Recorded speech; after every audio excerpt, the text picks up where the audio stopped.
इस जगह से जाने वाला नहीं।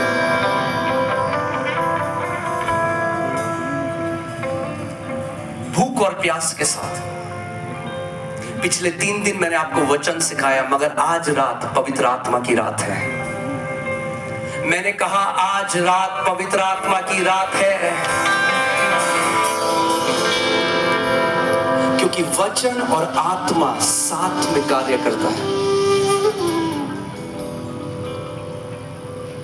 आप तो एक बड़े शहर से हो, रांची।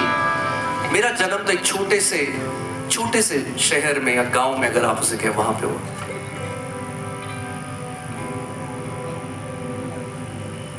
और मैं एक बहुत साधारण सी नौकरी करता था दिल्ली में, मगर एक भूख थी। जब मैं रात को 3 बजे घर पहुंचता था, हमारी रात की शिफ्ट होती थी, मैं कॉल सेंटर में नौकरी करता था, मगर भूखा था परमेश्वर के साथ साक्षात्कार के लिए। रात को जब 3 बजे मैं घर आता था, मैं घुटने टेकता था, मैं कहता था प्रभु मुझे तेरी आग का बपतिस्मा चाहिए, मुझे तेरी आग का बपतिस्मा चाहिए। मैं एक साधारण गुनगुना मसीह बनकर नहीं जीना चाहता। याद रखिए, आपके पास एक ही जीवन है।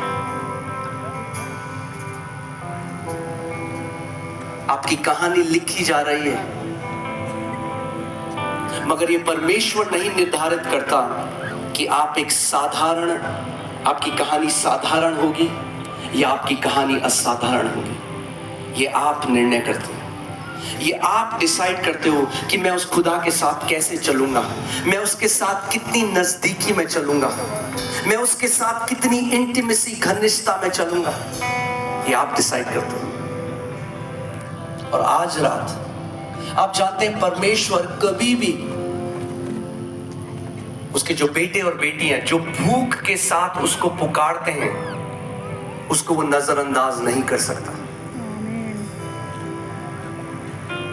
अभिषेक बहुत कॉस्टली है, महंगा है। परमेश्वर ऐसे ही हर किसी को वो नहीं देता, मगर उनके ऊपर जरूर अभिषेक उंडेला जाता है जो सच में भूखे और प्यासे हैं, जो सच में उस भूख और प्यास से उसे पुकारते हैं, जो सच में उस हृदय को रखते हैं कि परमेश्वर मैं एक गुनगुना मसीह बनकर मैं साधारण जीवन नहीं जीऊंगा।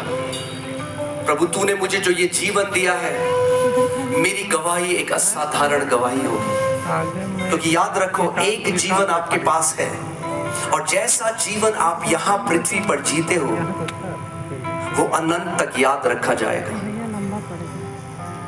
परमेश्वर का वचन कहता है, कुछ भी ऐसा नहीं जो छुपा है, जो प्रकट नहीं किया जाएगा। अगर आप अपने कमरे में उन लोगों के लिए घुटने टेकते हो जो आपको श्राप देते हैं, स्वर्ग में आपका पिता वो सब नोट करता है। अगर आप किसी बीमार के लिए रात को आंसू बहाते हो, तो आपका पिता उसको नोट करता है। हर एक चीज बहुत केयरफुली नोट की जा रही है स्वर्ग में। परमेश्वर का वचन मलाकी में कहता है कि फिर जो यहोवा के डरवैये थे, जो परमेश्वर पर विश्वास करने वाले लोग थे, उन्होंने आपस में बातें कही और कहा, परमेश्वर की सेवा करना तो व्यर्थ है। देख हमें क्या मिला, हमने जिंदगी भर दुख उठाया, हमने परमेश्वर की सेवा करी। और बाइबल कहती है, यहोवा के सामने एक पुस्तक लिखी जाती थी, जो आप कहते हो जैसा हम जीते हैं लिखा जा रहा है। इसीलिए ये मेरी इच्छा है, हम यहां पर केवल चिन्ह और चमत्कारों के लिए नहीं आए। नहीं, उद्देश्य केवल चिन्ह चमत्कार नहीं, उद्देश्य यीशु की तरह बनना है, उद्देश्य यीशु की तरह चलना है, उद्देश्य उस बुलाहट को पूरा करना है जो यीशु ने हमारे लिए रखी है। पौलुस ने कहा, मैंने अपनी दौड़ को पूरा किया। और ये मेरी प्रार्थना है, यहाँ पर जितने लोग बैठे हैं, जब आप उस आखिरी सांस को ले रहे हो, बिस्तर में हो, तो आप दुख के साथ नहीं जाओगे, आप बड़े आनंद से कहोगे, मेरे प्रभु, मैंने अपनी दौड़ को पूरा किया, मैंने विश्वास को थामे रहा, मैंने विश्वास की अच्छी कुश्ती लड़ी परमेश्वर, मैंने एक सच्चा जीवन तुझ में जिया, मैंने औरों के लिए जीवन को बिताया। तो आज रात आपको निर्णय लेना है। आज जल्दी तो नहीं है किसी को घर जाने की, मैं आज आराम से आपको टीचिंग दूंगा, फिर हम प्रार्थना करेंगे लास्ट में। मगर आज ऐसी एक रात मैं एक मीटिंग में गया जहां पर एक परमेश्वर के दास पवित्र आत्मा की आग के बारे में बता रहे थे, और वो वचन मेरे हृदय में चला गया। मैं भी ऐसी भीड़ में, एक लड़का बैठा था जवान, मगर वो वचन मेरे अंदर वो चलता रहा। मैं घर चला गया, वो वचन मुझसे दूर नहीं गया। और एक रात जब मैं जॉब से, अपने काम से 3 बजे घर आया, मैंने घुटने टेके, और जितनी सामर्थ मेरे अंदर थी, जितनी स्ट्रेंथ, जितना बल मेरे अंदर था, मैंने पूरे उससे मैंने परमेश्वर के नाम को चिल्लाया। और मैंने कहा, प्रभु मुझे तेरी आग चाहिए, मुझे तेरी आग का बपतिस्मा चाहिए। और जैसे ही मैं प्रार्थना कर रहा था, परमेश्वर ने मेरी आंखों को खोल दिया, और मैंने एक बवंडर को देखा अपने कमरे में, जो आग का बवंडर था, और उसने आके मुझको हिट किया। और जैसे ही मुझे हिट किया, जैसे मछली छटपटाती है पानी से बाहर, मैं ऐसे छटपटाने लगा, गिर गया अपने कमरे में, छटपटाने लगा। और उसके बाद मैं अगले दिन ऑफिस गया, और मैं लोगों के पास जा रहा हूं, और दुष्ट आत्माएं प्रकट होने लगी, लोग चंगे होने लगे। वहां से सेवकाई शुरू हुई, और वो परमेश्वर, एक व्यक्ति काफी नहीं, क्यों नहीं लाखों बेटे और बेटियां इस देश में उठ खड़े हों जो उसके नाम की महिमा करें। एक man of God, 2 man of God, 5, 10 काफी नहीं। ये मेरी प्रार्थना है, रांची जितने आप लोग इस ग्राउंड में हो, आप सब खड़े हो जाओ अपनी बुलाहट में, तभी ये देश बेदारी को देखेगा। हर एक बेटा और बेटी उस अधिकार को पहचान ले, उस अभिषेक से भरकर अपनी बुलाहट में आज प्रवेश करे यीशु के नाम में। इसीलिए मैं आपको कह रहा हूं, आज की रात साधारण नहीं है। बोलो, आज की रात साक्षात्कार की रात है। आज की रात सामर्थ से भरने की रात है। आज की रात पवित्र आत्मा की अग्नि का बपतिस्मा पाने की रात है। और अगर आप भूखे हो तो परमेश्वर तैयार है। आमीन। परमेश्वर तैयार है।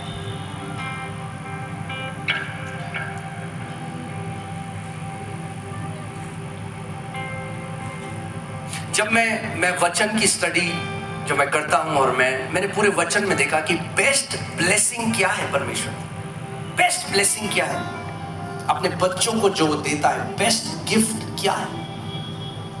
जो पापी हैं उनके लिए गिफ्ट है यीशु मसीह, क्योंकि परमेश्वर ने जगत से इतना प्रेम किया कि अपना इकलौता पुत्र दे दिया। So Jesus is a gift to the world, to the sinners. जो लोग पाप में है पूरी दुनिया के लिए, यीशु मसीह उनके लिए गिफ्ट है, क्योंकि उद्धार एक क्या है, दान है।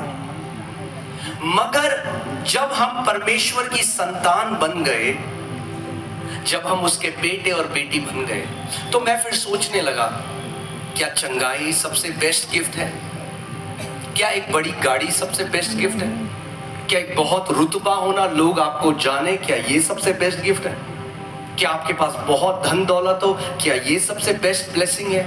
बेस्ट ब्लेसिंग क्या है? क्या है बेस्ट ब्लेसिंग? और जब मैं स्टडी करने लगा, तब मुझे पता चला बेस्ट ब्लेसिंग जो परमेश्वर अपने बेटे और बेटियों को देता है, वो है पवित्र आत्मा। Holy Spirit is the best gift for the children of God. वचन कहता है कि यीशु श्रापित बना क्रूस पर जाकर, कि ताकि इब्राहिम की आशीष हम जो अन्य जाति थे हमारे ऊपर आ जाए, कि ताकि हम परमेश्वर की आत्मा को पा सके। द बेस्ट गिफ्ट, जिस दिन आप होली स्पिरिट को अपना बेस्ट गिफ्ट मान लोगे, ओ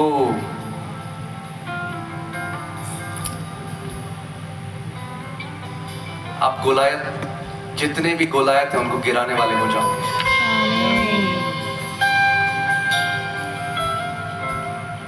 हम क्या करते हैं अपने बच्चों के लिए? जब मैं कहीं भी प्रचार करने किसी दूसरे देश जाता हूँ, जब भी वापस आता हूँ, मेरे बच्चों का वो कहते हैं खाली नहीं आना है पापा, हमारे लिए कुछ गिफ्ट लेके आना है आप। तो कहते हैं ठीक। अब बहुत मुश्किल है एयरपोर्ट में, जब भी हम लोग, बाकी पास्टर्स भी मेरे साथ होते हैं, बहुत मुश्किल है ढूंढना क्या गिफ्ट है।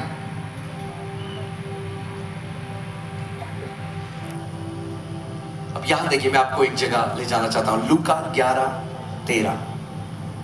अतः जब तुम बुरे होकर अपने बच्चों को अच्छी वस्तुएं देना जानते हो, जब तुम बुरे होकर, जब तुम असिद्ध होकर तुम अपने बच्चों को अच्छी वस्तुएं देना जानते हो, तो स्वर्गीय पिता अपने मांगने वालों को पवित्र आत्मा क्यों न देगा। आज रात जितने मांगने वाले हैं पवित्र आत्मा को, परमेश्वर पिता उन सबको आज रात पवित्र आत्मा का तोहफा, पवित्र आत्मा का वरदान देने जा रहा है, प्रभु यीशु मसीह के नाम में।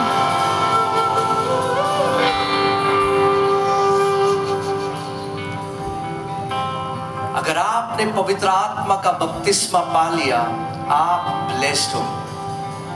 वो कोई आम बात नहीं, बेस्ट गिफ्ट है परमेश्वर का, बेस्ट। क्योंकि आत्मा फिर आपको सब कुछ सिखाएगा, सब कुछ सिखाएगा। मुझे पहले जब मैंने उद्धार पाया, मुझे बाइबल बिल्कुल समझ में नहीं आती, मगर एक दिन वचन पढ़ते पढ़ते मैं यूहन्ना 14:26 में रुक गया, और उसमें यीशु ने कहा, वो सहायक जो पिता मेरे नाम से भेजेगा तुम्हें सब बातें सिखाएगा, और जो बातें मैंने तुमसे कही हैं तुम्हें स्मरण दिलाएगा। और जब मैंने वो पढ़ा तो मैं वहां रुक गया। मैंने इसको अपनी प्रार्थना बना लिया। मैंने कहा, प्रभु तूने कहा वो सहायक जो पिता यीशु तेरे नाम से भेजता है वो तुम्हें सब बातें सिखाएगा। सब बातें, सब बातें, केवल आत्मिक बातें नहीं, सब बातें। एक अच्छा हस्बैंड बनना सिखाएगा, एक अच्छी वाइफ बनना सिखाएगा, एक परमेश्वर के पीछे कैसे चलना है वो सिखाएगा, वचन के प्रकाशन को सिखाएगा, माफ कैसे करना है वो सिखाएगा, मन में कड़वाहट नहीं रखनी वो सिखाएगा, पवित्रता में कैसे चलना है वो सिखाएगा। Excellence, the Holi spirit is the spirit of excellence. अगर आप मिनिस्ट्री कर रहे हो तो मिनिस्ट्री में एक्सीलेंस कैसे लाना है वो सिखाएगा। हर एक चीज पवित्र आत्मा आपको सिखाएगा, मगर वो तब होगा जब आप उसको सबसे कीमती तोहफा देखने लग जाओगे। हमारा सबसे कीमती तोहफा हमारा बैंक बैलेंस नहीं है, हमारी गाड़ी नहीं, हमारा धन नहीं, कितने लोग हमें जानते हैं वो नहीं। पवित्र आत्मा सबसे कीमती तोहफा है जो पिता ने अपने बच्चों के लिए रखा है। Hallelujah, hallelujah. आज मैं जानता हूं यहां पे लाखों लोग उसकी आत्मा से और आग से बपतिस्मा पाकर जाएंगे यीशु के नाम में।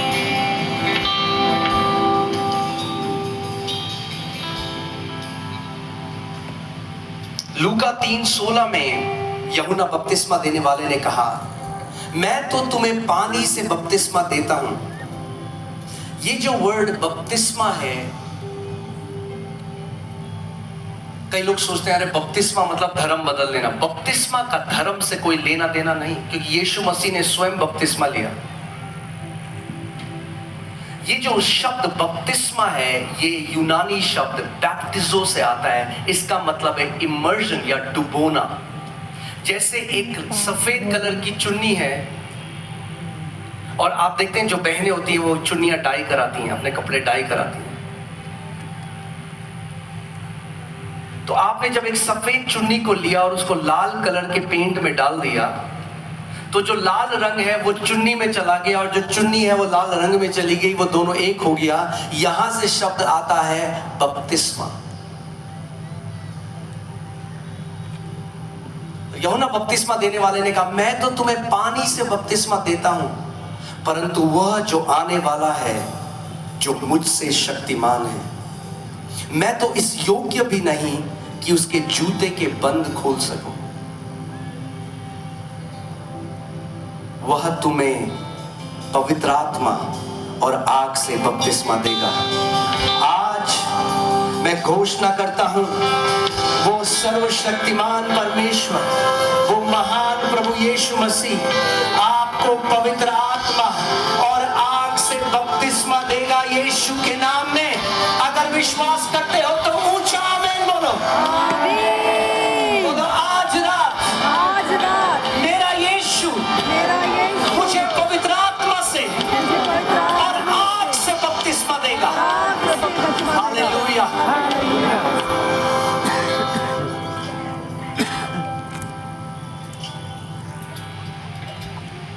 कितने लोग एक महान सेवकाई करना चाहते हैं? जगह मुझे अपना हाथ दिखाओ। यीशु ने उन चेलों को, जो उसके 12 चेले थे, उसके बाद 70, उसके बाद और, उन सबको यीशु के साथ 3 साल हो रहे बाइबल कॉलेज में थे, जीसस क्राइस्ट बाइबल कॉलेज। उसके साथ उठते थे, बैठते थे, बाइबल ट्रेनिंग ले ली, यीशु के साथ सीखे मिनिस्ट्री कैसे करना है। अब यीशु मसीह का स्वर्गारोहण हो रहा है, वो इस पृथ्वी से उठाया जा रहा है। उससे पहले वो उनको सबसे एक जरूरी बात बता रहा है और कह रहा है, यरूशलेम में ठहरे रहना, सेवकाई करने मत भाग जाना। पहले यरूशलेम में ठहरे रहना जब तक तुम सामर्थ को ऊपर से ना पालो, क्योंकि बिना सामर्थ के तुम मेरे गवाह नहीं हो सकते। कई मसीह लोग आर्ग्यूमेंट करके लोगों को जीतना चाहते हैं, आर्ग्यू करना चाहते हैं लोगों के साथ, वाद विवाद करना चाहते हैं। परमेश्वर का राज्य बातों का नहीं है, सामर्थ का है।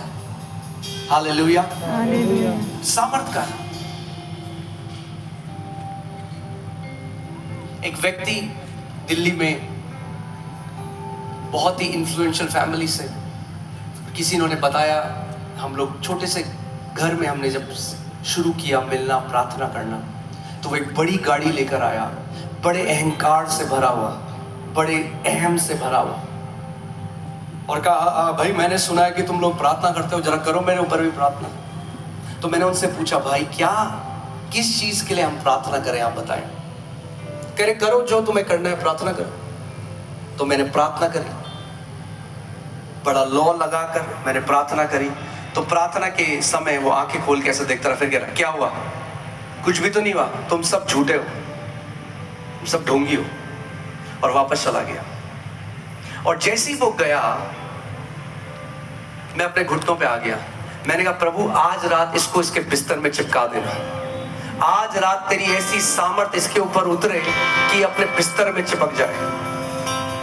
अगले दिन सुबह करीबन 10 बजे के करीब हमें कॉल आता है एक नंबर से, एक अननोन नंबर से, और वो कॉल किसका है? उसी व्यक्ति का है जो एक दिन पहले आया, और कहता है, प्लीज मेरे घर आइए, मुझे आपको बताना है कल रात मेरे साथ क्या हुआ। तो हमने कहा ठीक है चलते हैं। फिर हम उसके घर चले गए। घर गए, एक बहुत बड़ा घर, वहां गए, घर के अंदर कह रहा, आपको पता है कल रात क्या हुआ? जैसे ही मैं गाड़ी में बैठा, वो और उसका दोस्त आए थे, कह रहा जैसे मैं अपनी गाड़ी में बैठा और गाड़ी चला रहा था, एक भारी उपस्थिति मेरे ऊपर आ गई, और मैं गाड़ी चला ना पाया, तो मैंने अपने दोस्त को बोला तू गाड़ी चला। मैं बगल में बैठ गया और उसके बाद मैं घर गया और इतना वो भारीपन बढ़ता रहा कि मैं जैसे ही अपने बिस्तर में गया और लेटा, पूरी रात मैंने उठने की कोशिश करी, मैं बिस्तर से ऊपर नहीं उठ सका। और वो कह रहा, रात को जब मैं उठने की कोशिश कर रहा था तो प्रभु यीशु मसीह मेरे बिस्तर के सामने खड़े हो गए। उस पूरे परिवार ने उस सुबह प्रभु यीशु मसीह को अपना जीवन दिया। परमेश्वर का राज्य बातें नहीं वरन सामर्थ है। और आप लोग रांची में सामर्थी गवाह खड़े होने जा रहे हैं। रांची में लाखों सामर्थी गवाह खड़े होने जा रहे हैं यीशु के नाम में।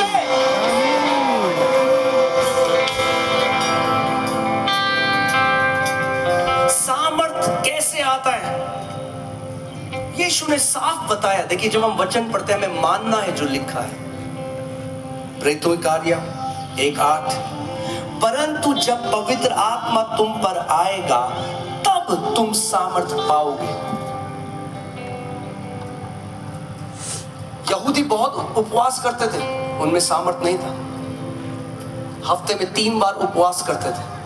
मगर यीशु बता रहा है सामर्थ कैसे आएगा तुम्हारे ऊपर, कैसे तुम्हें सामर्थ मिलेगा? जब पवित्र आत्मा तुम्हारे ऊपर उतरेगा तो तुम सामर्थ को पाओगे।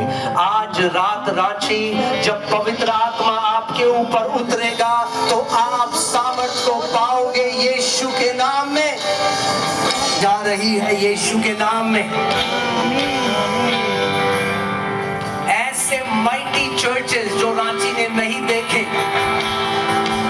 वो रांची में उठ खड़े होंगे यीशु के नाम में। और जो चर्चेस हैं वो डबल होने वाले हैं, ट्रिपल होने वाले हैं, 5 गुना होने वाले हैं यीशु के नाम में। अगर आप विश्वास करते हो तो वो अभिषेक, वो अनुग्रह इस जगह पर है।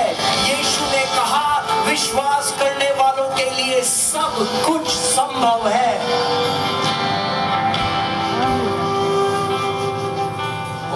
मैं आराम से आपको सिखा रहा हूं, मुझे कोई जल्दी नहीं है। आज टाइम है हमारे पास, सुबह 6 बजे तक नहीं 6 बजे तक तो नहीं, पर देखते हैं थोड़ा जितना हो सकता है। तो आप सामर्थ कैसे पाओगे? मुझे बताओ कैसे पाओगे, बताओ। यीशु ने कहा जब तुम गिड़गिड़ाओगे तब तुम सामर्थ पाओगे, ऐसा लिखा है। जब तुम 40 दिन उपवास में जाओगे तब तुम सामर्थ पाओगे, ऐसा लिखा है नहीं। क्या बोला यीशु ने? जब पवित्र आत्मा तुम्हारे ऊपर उतरेगा तो तुम सामर्थ पाओगे। हालेलुया। कितने लोग विश्वास करते हैं जो यीशु ने कहा है? तो आज रात पवित्र आत्मा के उतरने की रात है यीशु के नाम में। आज रात सामर्थ से भरने की रात है यीशु के नाम में। हालेलुया। आप जैसे आए हो आज वैसे वापस नहीं जाने वाले। आज सामर्थी गवाह बनकर घर जाओगे यीशु के नाम में।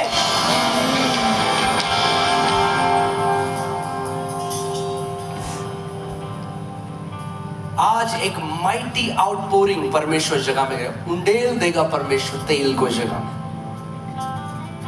ऐसा अभिषेक उंडेलेगा परमेश्वर आपके ऊपर, आपको पता भी नहीं चलेगा। जरूरी नहीं है कि अगर आप हिले डुले तभी अभिषेक आपको पाया है। नो, आपको पता भी नहीं चलेगा। पवित्र आत्मा आज रात आपके ऊपर उतरेगा, आप सामर्थ को पाओगे और आप उसके सामर्थी गवाह ठहरोगे। आमीन, हालेलुया। और जब सामर्थ को पाओगे तो टुच्ची दुष्ट आत्माओं से डरने की जरूरत नहीं है यीशु के नाम में। एक बड़ी मजेदार चीज मैं देखता हूं कि लाइट जो ज्योति है वो अंधकार से डर रही है। कई मसीह लोग हैं, वो कहते हैं हमें अंधेरे से डर लगता है। मास्टर जी हम रात को लाइट खोल के सोते हैं। अरे लाइट, तुम लाइट हो। यीशु ने कहा तुम जगत की ज्योति हो। पहचानो कि तुम कौन हो। आपको अंधकार से डरने की जरूरत नहीं। अंधकार परमेश्वर के बेटे और बेटियों से डरता है।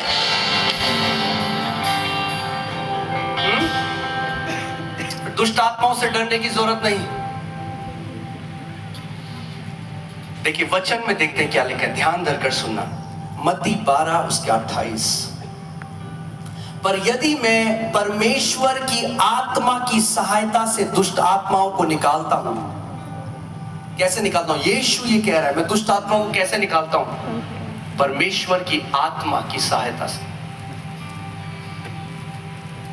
तो जान लो परमेश्वर का राज्य तुम्हारे ऊपर आ चुका है। और यीशु जब पुनरुत्थानित हुआ तो चेले जो डर के कमरे के अंदर थे, यीशु उस दीवार से होता हुआ बंद दरवाजे से उनके कमरे में आ गया और बोला, पीस, शांत, तुम्हें शांति मिले। जैसे पिता ने मुझे भेजा है वैसे ही मैं भी तुम्हें भेजता हूं। मगर अब सवाल ये आता है कि यीशु को पिता ने कैसे भेजा है? अगर यीशु हमें वैसे ही आज भेज रहा है जैसे पिता ने यीशु को भेजा, तो फिर यीशु को हमें भी वो देना पड़ेगा जो पिता ने यीशु को दिया। अन्यथा हम वैसे नहीं भेजे जा रहे जैसे यीशु भेजा गया। और फिर यीशु ने उनके ऊपर फूंका और कहा, रिसीव द होली स्पिरिट, पवित्र आत्मा को ग्रहण करो। आज रात वो आपके ऊपर, he will breathe the spirit of God, वो आपके ऊपर श्वास फूकेगा और कहेगा, मेरी आत्मा को, पवित्र आत्मा को ग्रहण करो। हालेलुया।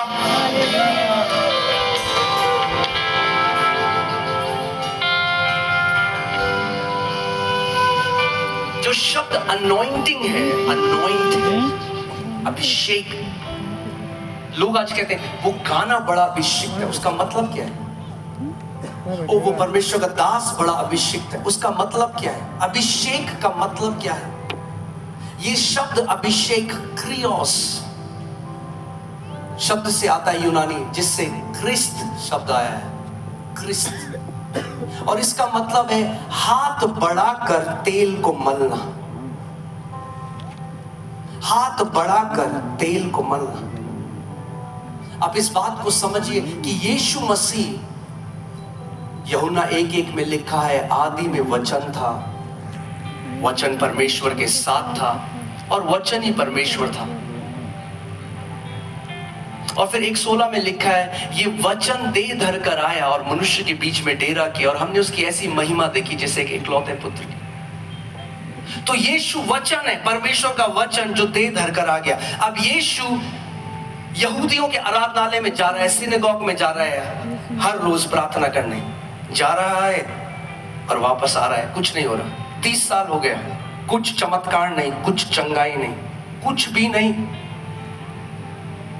मगर वचन से भरा हुआ है। क्योंकि जब 12 साल का था तो फरीसियों के साथ वो वाद विवाद कर रहा था और फरीसी भी हैरान हो गए कि ऐसी विजडम कहां से इस लड़के को मिल गई। तो ज्ञान से भरा हुआ था जब 12 साल का था, मगर फिर भी कोई